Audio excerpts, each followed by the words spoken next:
నమస్తే అండి, welcome to సనాతన స్టోరీస్. కార్తీక పురాణం 8వ అధ్యాయం.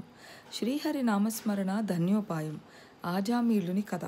వశిష్ఠుడు చెప్పినదంతా విని, మహానుభావ, తమరు చెప్పిన ధర్మములన్నింటినీ శ్రద్ధగా వింటిని.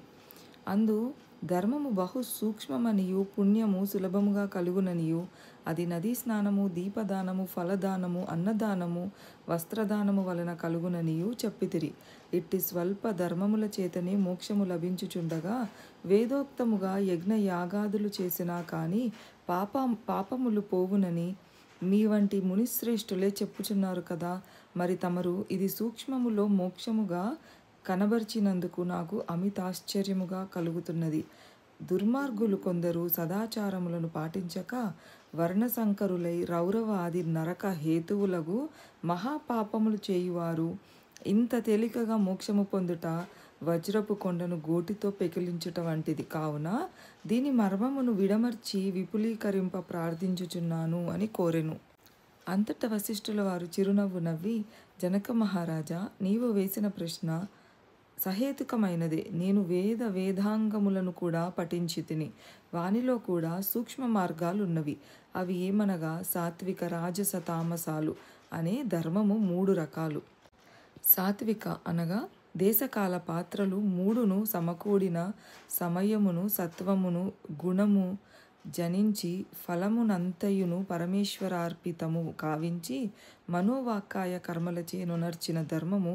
ఆ ధర్మము యందు ఎంతటా ఆధిక్యత కలదు. సాత్విక ధర్మము సమస్త పాపములను నాశనమునర్చి పవిత్రులను చేసి దేవలోక భూలోక సుఖములు చేకూర్చును.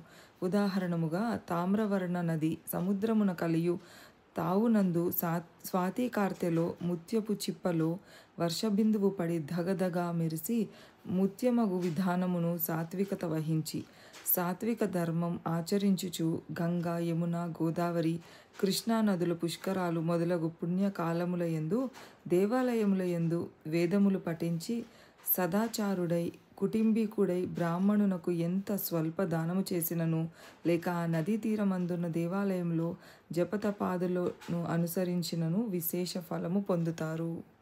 రాజస ధర్మం అనగా ఫలాపేక్ష కలిగి శాస్త్రోక్త విధులను విడిచి చేసిన ధర్మం.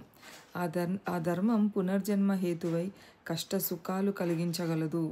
తామస ధర్మం అనగా శాస్త్రోక్త విధులను విడిచి దేశకాల పాత్రలు సమకూడని సమయమున డాంబికాచరణార్థం చేయు ధర్మం.